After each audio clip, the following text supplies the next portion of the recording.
नमस्कार। 21 अक्टूबर 2020 के daily financial news analysis में मैं प्रशांत मावानी आप सभी का बहुत बहुत हार्दिक रूप से स्वागत करता हूं। आज हमारे टेबल के ऊपर हैं 5 important topics. Google antitrust violations, Airtel आत्मनिर्भर 5G, local companies in road projects, timely dispute resolution for contract farming और लास्ट में nodes fast track for companies. Dear friends, study IQ के सभी स्मार्ट कोर्सेज के ऊपर Navratri cell चल रहा है। इसमें आपको हमारे सभी स्मार्ट कोर्सेज के ऊपर एक्स्ट्रा 5% डिस्काउंट भी मिलेगा। इसको यूज़ करने के लिए you have to use this code Navratri 5।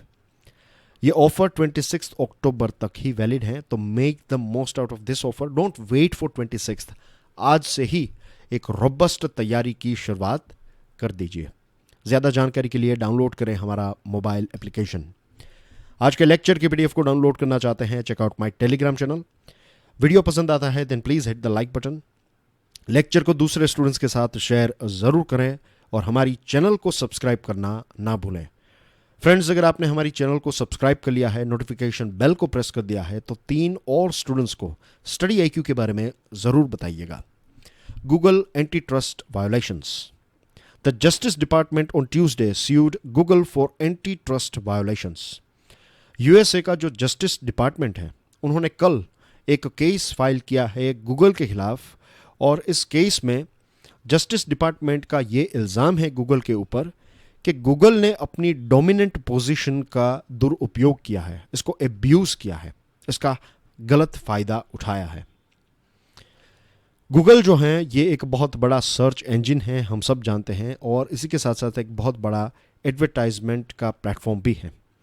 तो गूगल ने अपनी डोमिनेंट पोजीशन का इस्तेमाल इस प्रकार से किया है कि जो कॉम्पिटिटर्स हैं उनको अच्छी तरीके से या फिर राइट तरीके से गूगल कॉम्पीट करने नहीं दे रहा है, और इसकी वजह से कस्टमर्स को भी काफ़ी नुकसान हो रहा है। Let me throw some more light on it. मान लीजिए कि आपको एक पानी की बोतल खरीदनी है। अब आपके शहर में, आपके गांव में, आपके टाउन में 10 ऐसे लोग हैं जो ये स्टोर्स हैं जो पानी की बोतल्स बेचते हैं, लेकिन अगर आप ऑनलाइन जाएं और आपको सिर्फ एक ही जगह बताए और बाकी की जगह के बारे में कोई इन्फॉर्मेशन आपको ना मिले, सिर्फ एक ही जगह के बारे में बताए, तो अगर गूगल का कोई सेटअप है इन नंबर 1 के साथ, या नंबर 1 नाम की जो कंपनी है, नंबर 2, 3, 4, 5 के बारे में कुछ इन्फॉर्मेशन नहीं मिलती, तो आप कहाँ पर जाएंगे? ऑफकोर्स आप यहाँ पर ही जाएंगे। ज़्यादातर लोग जो हैं वो यहाँ पर जाएंगे, क्योंकि उनको दूसरी चीज़ों के बारे में, दूसरे ऐसे सेलर्स के बारे में इन्फॉर्मेशन ही नहीं है। ऐसा ही कुछ इल्ज़ाम या फिर ऐसी ही कुछ चीज़ जो है as per justice department Google भी करता है। आज से 20 साल पहले, 20 साल से भी ज़्यादा वक्त हो चुका है कि माइक्रोसॉफ्ट के खिलाफ इस प्रकार का एक केस हुआ था, और तब से लेकर आज तक ये एक बहुत बड़ा सिग्निफिकेंट एक अटेम्प्ट है सरकार का या फिर जस्टिस डिपार्टमेंट का कि कंपटीशन को प्रोटेक्ट किया जाए। देखिए, मार्केट में कंपटीशन जो है ये बहुत ही इम्पोर्टेंट रोल प्ले करती है। मैं फिर से आपको याद दिलाना चाहूँगा वो वक्त जब हमारे देश में सिर्फ BSNL के द्वारा लैंडलाइन फैसिलिटीज़ प्रोवाइड की जाती थी, लैंडलाइन टेलीफोन्स। तो उस टाइम पर हमारे फ़ोन्स जो हैं वो अगर डेड भी हो जाए, कहते थे कि फ़ोन डेड हो चुका है, तो 1 हफ्ता, 2 हफ्ता, 3 हफ्ते, 1 महीना भी लग सकता था, क्योंकि BSNL किसी भी दूसरी कंपनी के साथ कॉम्पीट नहीं करे, एक मोनोपोली थी BSNL की। फिर मोबाइल फ़ोन्स की एंट्री हुई और बहुत सारे प्राइवेट प्लेयर्स आए, तो BSNL जो हैं, अगर वो मीन्स BSNL के पास सारे रिसोर्सेज थे, एक्सपीरियंस था, लेकिन वो प्राइवेट कंपनीज़ के साथ कॉम्पीट नहीं कर पाई, और आज हम में से ज़्यादा लोग जो हैं वो या तो वोडाफोन आइडिया, एयरटेल, जियो एक्सेट्रा ऐसे ही कोई प्राइवेट कंपनी का कार्ड जो है उसका इस्तेमाल करते हैं, क्योंकि इनकी सर्विसेज बेटर हैं, और इनकी कंपटीशन की वजह से एंड ऑफ द डे ज़्यादा वेराइटी, ज़्यादा सर्विसेज कम दाम में या फिर रीजनेबल दाम में किसको मिलती हैं? कंज्यूमर को। तो कंपटीशन को प्रोटेक्ट करना जो है ये भी गवर्नमेंट का बहुत ही इंपॉर्टेंट रोल है। यूएसए के जो डिप्यूटी अटॉर्नी जनरल हैं जेफ रोसन, उन्होंने ये बताया है कि गूगल एक प्रकार का गेटवे है, कि ऐसा दरवाज़ा है जिससे आप इंटरनेट की दुनिया में एंटर होते हैं, और गूगल जो है ये दरवाजे के ऊपर एक बहुत ही स्ट्रिक्ट गेट पास, या फिर अगर आपको उसमें एंटर होना है तो आपको गूगल के साथ कोई टाई अप होना चाहिए, या फिर गूगल इसका इस्तेमाल कर रहा है, राइट इन्फॉर्मेशन नहीं पहुंचा रहा है, और ये सारी चीज़ें हैं कि जो कस्टमर्स हैं, दूसरे सेलर्स हैं, तो उनकी इन्फॉर्मेशन इजीली नहीं मिलती है। तो इस प्रकार का एक ओवरऑल इल्ज़ाम जो है वो गूगल के ऊपर लगाया गया है। अटॉर्नी जनरल ने ये बताया कि Google has maintained its monopoly power through exclusionary practices that are harmful to competition. Antitrust cases in the technology industry have to move quickly, he said, otherwise we could lose the next wave of innovation. ये case जो हैं ये जल्द से जल्द हमें solve करना पड़ेगा, वरना जो नए इनोवेशंस हैं, जो नई वेव्स हैं इनोवेशन की, वो डिस्ट्रॉय हो जाएगी, शायद उसका जन्म भी ना हो पाए। तो ये कस्टमर्स के लिए, मार्केट के लिए भी एक बहुत ही बड़ा नुकसान होगा। As we all know dear friends के अलग अलग जगहों पर, एप्पल के ऊपर, अमेज़ोन, फेसबुक, गूगल हैं, तो यूरोप में फॉर एग्जांपल, राइट, हमारे देश में भी कुछ इश्यूज हमें देखने को मिले थे, यूरोप में भी। तो इस प्रकार के केसेस जो हैं वो इन बड़ी कंपनीज़ के खिलाफ चलते रहते हैं, और ये जो एक नया स्टैंड लिया है यूएसए के जस्टिस डिपार्टमेंट ने, तो इससे और ज़्यादा ऐसे केसेस जो हैं, एंटी ट्रस्ट एक्शंस के केसेस अलग अलग कंपनीज़ के ऊपर और ज़्यादा फास्ट हो सकते हैं। क्रिटिक्स का कहना यह भी है कि यूरोपियन रेगुलेटर्स ने गूगल के ऊपर जो फ़ाइन लगाया था, $multi-billion का फ़ाइन जो था, इस फ़ाइन से इतना कोई ख़ास असर गूगल के ऊपर नहीं हुआ है। गूगल के लिए ये कोई बड़ी अमाउंट भी नहीं है, लेकिन रियल जो हमें बदलाव चाहिए वो चाहिए स्ट्रक्चरल, राइट, कि गूगल किस प्रकार से काम करता है, उनका स्ट्रक्चर क्या है, काम करने के तरीके में कुछ बदलाव हमें लाने पड़ेंगे, वरना ये कंपनीज जो हैं उनके लिए ये फ़ाइन्स जो हैं वो उतनी कोई बड़ी भी बात नहीं है, और ये फ़ाइन्स पे करते जाएंगे और अपना बिजनेस जो है वो एक्सपांड करते जाएंगे। गूगल ने ट्वीट करके ये बताया है कि डिपार्टमेंट ऑफ जस्टिस ने जो केस फाइल किया है ये डीपली फ्लॉड है, ये बहुत ही गलत है। उन्होंने ये बताया है गूगल ने कि लोग गूगल का इस्तेमाल इसलिए करते हैं क्योंकि उनको गूगल पसंद है। गूगल किसी भी लोगों के ऊपर ऐसा कोई फोर्स नहीं करता है कि आप हमें ही यूज़ कीजिए, दूसरे अल्टरनेटिव्स का इस्तेमाल ना करें। फेडरल कोर्ट में जो केस फाइल किया है उसमें गवर्नमेंट का कहना यह है, जो जस्टिस डिपार्टमेंट है उनका कहना यह है कि गूगल जो है ये फ़ोन मैन्युफैक्चरर्स को पैसे देते हैं और कहते हैं कि आप गूगल के ही सर्च इंजिन्स और ब्राउज़र्स और ये सारी चीज़ें जो हैं वो डिफ़ॉल्ट रखिए, राइट, ताकि दूसरे ब्राउज़र्स और दूसरी चीज़ों का ऑप्शन ईजिली अवेलेबल ना हो, या फिर लोगों को अगर चाहिए तो वो डाउनलोड करना पड़े। लेकिन ऑलरेडी अगर डिफ़ॉल्ट आपने दिया है तो चांसेस ज़्यादा होते हैं कि लोग जो हैं वो इसी पर्टिकुलर गूगल के प्रोडक्ट का इस्तेमाल करेंगे। यूएसए के 11 ऐसे स्टेट्स हैं जिनके और अटॉर्नी जनरल्स ने इस केस में अपना पार्ट लिया है, यानी कि ये 11 स्टेट्स जो हैं वो भी गूगल के इस काम करने के तरीके के ख़िलाफ़ हैं। अब देखते हैं आगे क्या होता है। और ये इन्फोग्राफिक है आपकी स्क्रीन के ऊपर, उसमें ये भी बताया जाता है कि इसको एक पॉलिटिकल टच भी दिया गया है। यूएसए के प्रेसिडेंट की ऑफिस ने ये बताया है कि जो इल्ज़ाम है गूगल के ऊपर कि वो रिपब्लिकन्स को सपोर्ट करते हैं कंपेयर टू डेमोक्रेट्स, तो ये सारी चीज़ें रिजेक्ट की हैं। लेकिन this things are not that important. लगता है कि गूगल भी बहुत ही एनर्जेटिक तरीके से इस केस का अपोज करेगा। फिर बात करते हैं एयरटेल आत्मनिर्भर 5G के बारे में। कुछ दिनों पहले हम बात कर रहे थे जियो के 5G नेटवर्क के बारे में, और हमने देखा कि कैसे वोडाफोन आइडिया और भारती एयरटेल ने यह बताया कि जियो के द्वारा जो प्रपोज किया जा रहा है 5G नेटवर्क, तो वो अच्छा नहीं है, या फिर वो दुनिया के दूसरे 5G नेटवर्क के साथ फिट नहीं बैठेगा। तो ये सजेशन दिया था भारती एयरटेल और वोडाफोन आइडिया ने। अब ये खबर आ रही है कि भारती एयरटेल यानी कि एयरटेल कंपनी जो है वो खुद का एक 5G नेटवर्क डेवलप करेगी, वो खुद का R&D और दूसरी जो लोकल यूएसए और जापान की कंपनीज़ के साथ मिलकर कुछ प्रोडक्ट्स और सर्विसेज डिज़ाइन कर सकती है। तो ये एक बहुत बड़ा ड्रामेटिक शिफ्ट है कि हमारे देश में जियो भी 5G नेटवर्क डेवलप करेगी और एयरटेल भी करेगी, और दोनों का जिस प्रकार का काम होगा, दोनों का जो नेटवर्क है उसमें कॉम्पेटिबिलिटी नहीं होगी। तो देखते हैं आगे इसमें क्या होता है।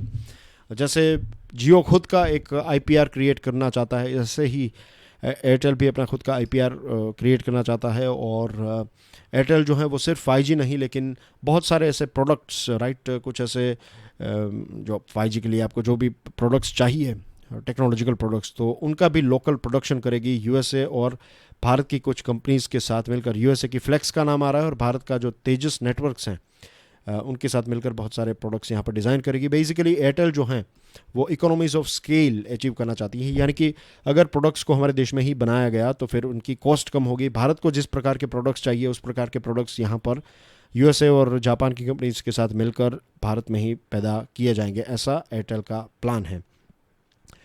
कंपनी ने यह भी बताया कि भारत अभी 2022 तक 5G की राह देख सकता है। भारत सरकार 2021 में स्पेक्ट्रम के ऑक्शंस करने वाली हैं और 2022 तक सारी चीज़ें यहाँ पर सेटअप हो जाएगी। और बहुत सारी कंपनीज़ के नाम हैं जैसे कि मेवेनियर हैं, ज़िलेनिक्स हैं, एलटीओ स्टार हैं, और जापान की एनईसी हैं, ताइवान की सेरकॉम है। तो इनके साथ मिलकर कुछ इक्विपमेंट्स यहाँ पर बनाने वाली हैं Airtel. Local companies in road projects. आज तक ऐसा होता था कि बहुत सारे बड़े बड़े कॉन्ट्रैक्ट्स जो हैं रोड के साथ जुड़े हुए तो ये फॉरेन की कंपनीज़ को मिल जाते थे, क्योंकि उनके पास एक्सपीरियंस भी था, उनके पास पैसे भी थे, कैपिटल था, ये सारी चीज़ें थी। क्योंकि एंट्री के जो रूल्स हैं, एलिजिबिलिटी क्राइटेरिया जो है प्रोजेक्ट्स के, वो काफ़ी फाइनेंशियल और टेक्निकल क्राइटेरियाज काफ़ी टफ थे। तो इसकी वजह से हमारी लोकल कंपनीज़ को कॉन्ट्रैक्ट फाइल करने में जो टेंडर होता है वो फिलअप करने की एंट्री ही नहीं मिलती थी, वो एलिजिबल ही नहीं थे। तो इसकी वजह से हमारी बहुत सारी कंपनीज जो हैं वो एक्सपांड नहीं हो पाई। अब भारत सरकार रूल्स एंड रेगुलेशंस में कुछ बदलाव कर रही है, राइट। फॉर एग्जांपल, अगर आपके पास एनुअल टर्नओवर कोई अगर प्रोजेक्ट है तो उस प्रोजेक्ट का जो एनुअल टर्नओवर रिक्वायरमेंट है ये पहले 20% था, अब इसको कम करके 15% किया गया है। और capital cost of prior projects जो हैं उसको भी 75% तक रिड्यूस किया गया है। फाइनेंशियल कैपेसिटी क्राइटेरिया 1:1 रेशियो में था, उसको भी बदल दिया है। इससे कंपटीशन जो है मींस बहुत सारे प्रोजेक्ट्स ही नहीं चल रहे थे, क्योंकि कोई कंपटीशन ही इसमें नहीं थी, बड़ी बड़ी कंपनीज को ही सारे प्रोजेक्ट्स मिल जाते थे। तो सरकार का कहना ये है और जो एक्सपर्ट्स हैं उनका कहना ये है कि ये सारी चीज़ों को, ये फाइनेंशियल और टेक्निकल क्राइटेरिया को जब लोअर किया जाएगा तो इससे लगभग 50% जितनी कंपनीज जो हैं वो और ज़्यादा कंपटीशन दे पाएगी, या फिर छोटी छोटी कंपनीज जो हैं वो भी इसमें पार्ट ले पाएगी। फॉर एग्जांपल, टनल कंस्ट्रक्शन, अगर 200 मीटर की टनल, लंबी टनल अगर बनानी है तो उसके लिए अगर आपकी कंपनी के पास टनल बनाने का कोई एक्सपीरियंस नहीं है तो भी आप कंपटीशन में पार्ट ले पाएंगे। 60 मीटर तक लंबा ब्रिज अगर क्रिएट करना है तो उसके लिए भी कोई प्रायर एक्सपीरियंस की आवश्यकता नहीं है। Hybrid annuity mode HAM projects जो हैं तो उसमें नेट वर्थ कंडीशन पहले 25% थी, अब इसको 15% कर दिया है। और बिल्ड ऑपरेट ट्रांसफ़र BOT और HAM प्रोजेक्ट्स जो हैं तो इसमें भी अगर आपके पास लेट्स से आपने हॉस्पिटल्स बनाई हैं, होटल्स बनाई हैं, smart cities, warehouses, oil and gas, ऐसे ही कोई चीज़ें बनाई हैं तो भी आप रोड कॉन्ट्रैक्ट्स में पार्ट ले सकते हैं। तो ओवरऑल यहाँ पर कुछ टेक्निकल चीज़ें हैं जो आपको जानने की इतनी आवश्यकता नहीं है। What you have to keep in mind is कि फाइनेंशियल और टेक्निकल क्राइटेरिया को लोअर किया गया है ताकि छोटी कंपनीज, कम एक्सपीरियंस या फिर ना अगर एक्सपीरियंस नहीं भी है तो भी ये कंपनीज जो हैं इसमें काम कर पाएगी, कॉन्ट्रैक्ट्स फाइल कर पाएगी, कंपटीशन में पार्ट ले पाएगी, और अगर जीत जाते हैं तो फिर वो कॉन्ट्रैक्ट्स को एग्जीक्यूट भी कर पाएंगे। फिर बात करते हैं timely dispute resolution contract farming के बारे में।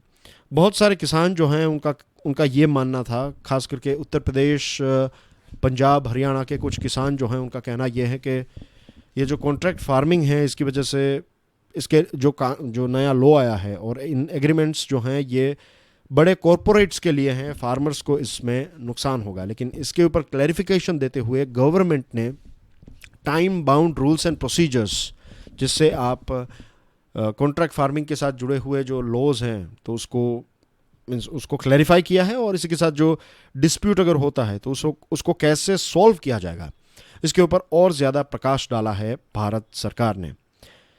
Farmers empowerment and protection agreement on price assurance and farm services act जो हैं, अगर इसमें कोई इश्यू होता है तो सब डिविजनल मजिस्ट्रेट जो हैं वहाँ पर ये प्रॉब्लम को आपको प्रेजेंट करना है और ये सब डिविजनल मजिस्ट्रेट लेवल पर इसको सॉल्व किया जाएगा। जब सारी चीज़ें हो जाएगी, हियरिंग और ये सारी चीज़ें, तो 30 डेज़ के अंदर ये डिसीजन जो है ये सब डिविजनल मजिस्ट्रेट की ऑफिस को इसके ऊपर कोई डिसीजन देना होगा। 30 डेज़ के अंदर इसको सॉल्व करना है। अगर 30 डेज़ के अंदर ये सॉल्व हो गया और आप सेटिस्फाइड नहीं हैं तो आप उससे हायर अथॉरिटी जो हैं सब डिविजनल अथॉरिटी के पास भी जा सकते हैं, राइट।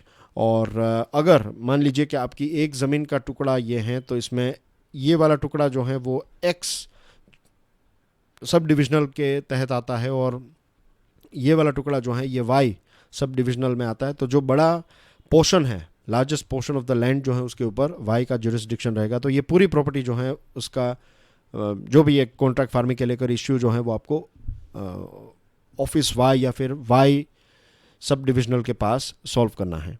तो इसके ऊपर भी क्लैरिटी दी है सरकार ने। इसके अलावा अगर इनके डिसीजन से आप खुश नहीं हैं तो आप कलेक्टर के पास जा सकते हैं, या फिर कलेक्टर ने कोई एडिशनल कलेक्टर को नॉमिनेट किया है तो ये बन जाएंगे एपेलेट अथॉरिटी, एक लेवल अप के सब डिविजनल, उससे सब डिविजनल अथॉरिटी, फिर आएंगे कलेक्टर या फिर ये एडिशनल कलेक्टर। और यहाँ पर भी 30 डेज़ का टाइम दिया गया है कि द एग्रीड पार्टी में within 30 days of passing of such order file an appeal to the appellate authority in physical और इलेक्ट्रॉनिक फॉर्मेट। अगर कोई अथॉरिटी ने ये डिसीजन लिया है सब डिविजनल अथॉरिटी ने, तो 30 दिन के अंदर आप कलेक्टर के पास जा सकते हैं और वहाँ पर भी 30 दिनों के अंदर उनको ये केस सॉल्व करना होगा, राइट। इसी के साथ कॉन्ट्रैक्ट फार्मिंग के ऊपर एक और चीज़ क्लैरिफाई की है सरकार ने कि किसान जब चाहे तब इस कॉन्ट्रैक्ट को कैंसिल कर सकते हैं। हाँ, ऐसे ही आप कैंसिल नहीं कर सकते, लेकिन अगर आपको जेन्युइन कोई रीज़न है तो आप डेफिनेटली इसको कॉन्ट्रैक्ट को कैंसिल जो है वो कर सकते हैं। तो किसान के हाथ में ये एक ताकत दी है सरकार ने इस लॉ के माध्यम से कि किसान कॉन्ट्रैक्ट को कैंसिल कर सकें। फिर बात करते हैं nodes fast track for companies. हमारे देश में बहुत सारी ऐसी कंपनीज है, बहुत सारे ऐसे प्रपोजल्स हैं जो पेंडिंग पड़े हैं, क्योंकि आपको पता है कि जो प्रेस नोट 3 भारत सरकार ने इश्यू की थी, और इसके पीछे मेन रीज़न यही था कि पेंडेमिक के टाइम पर अपॉर्चुनिस्टिक टेक ओवर ना किया जाए, कि चाइना के कुछ इन्वेस्टर्स के पास ज़्यादा पैसे हैं तो फिर वो हमारी कंपनीज़ को कम पैसों में ना खरीद लें। तो इसको बचाने के लिए भारत सरकार ने प्रेस नोट 3 को इश्यू किया था। अब इसकी वजह से बहुत सारे ऐसे इन्वेस्टमेंट के प्रपोजल्स जो हैं वो पेंडिंग है, खास करके हांगकांग और जापान से जो इन्वेस्टमेंट आ रहा है तो वो पेंडिंग इसलिए है क्योंकि एक होम सेक्रेटरी या फिर होम मिनिस्ट्री से फाइनल क्लियरेंस लेना है। तो होम सेक्रेटरी के द्वारा एक पैनल जो गठित की गई है, तो उनकी मदद के लिए एक इंटर मिनिस्ट्रियल कमेटी गठित की गई है, जिसमें अलग अलग मिनिस्ट्री के सेक्रेटरीज़ और डिपार्टमेंट्स के जो सेक्रेटरीज़ हैं वो मिलकर इनको सलाह देंगे और जल्द से जल्द ये इन्वेस्टमेंट के प्रपोजल्स को ग्रीन सिग्नल दिया जाएगा। खास करके वे सारे प्रपोजल्स जो हांगकांग से, चाइना से आ रहे हैं, जिसमें माइनर इन्वेस्टमेंट है, राइट, इतनी बड़ी अमाउंट में इन्वेस्टमेंट नहीं है, छोटे छोटे इन्वेस्टमेंट जो वर्किंग कैपिटल के तौर पर, ऑपरेशनल कैपिटल के तौर पर जो इन्वेस्टमेंट किया जाता है कुछ कंपनीज़ के द्वारा, तो इनको जल्द से जल्द ग्रीन सिग्नल दिया जाए ताकि ये सारी कंपनीज़ जो हैं वो फिर से, खास करके स्टार्टअप्स जो हैं वो अपने पैरों पर खड़ी हो जाए। भारत सरकार ने ये जो प्रेस नोट 3 है उसके बारे में ये क्लैरिफिकेशन दिया था कि ये किसी एक देश को टारगेट करने के लिए नहीं है, बट वी ऑल नो कि ये चाइनीज़ इन्वेस्टमेंट को कंट्रोल करने के लिए था। और हमारे देश में बहुत सारी ऐसी कंपनीज़ हैं, स्टार्टअप्स हैं, जिनको चाइना से फंड मिला है, इन्वेस्टमेंट मिला है, उनको और ज़्यादा इन्वेस्टमेंट की आवश्यकता है ताकि वो अपने बिजनेस को एक्सपांड कर सके, लेकिन ये कर्ब की वजह से, प्रेस नोट 3 की वजह से प्रपोजल्स पेंडिंग हैं। सरकार ने ये भी एक क्लैरिफिकेशन दिया है कि इंडियंस ही मैनेजमेंट के कंट्रोल में होने चाहिए और national security control, data security और डेटा लोकलाइजेशन जो है, इसके साथ किसी भी प्रकार का कॉम्प्रोमाइज़ जो है वो सरकार एक्सेप्ट नहीं करेगी। तो लेट्स होप कि ये जो पैनल है, इंटर मिनिस्ट्रियल पैनल, तो इंटर मिनिस्ट्रियल कमेटी जो है, इनके सुझाव से होम मिनिस्ट्री जल्द से जल्द डिसीजन ले पाएगी और 100 से भी ज़्यादा जो पेंडिंग प्रपोजल्स हैं उनको ग्रीन सिग्नल मिलेगा ताकि हमारे देश में इन्वेस्टमेंट का फ्लो हो जाए और हमारी स्टार्टअप्स जो हैं वो फिर से अपने ऑपरेशंस में आ जाए। And that's everything from my side. Thank you very much for watching this video को दूसरे स्टूडेंट्स के साथ शेयर ज़रूर कीजिएगा and don't forget to subscribe to our channel. Thank you very much. God bless you all. जय हिंद।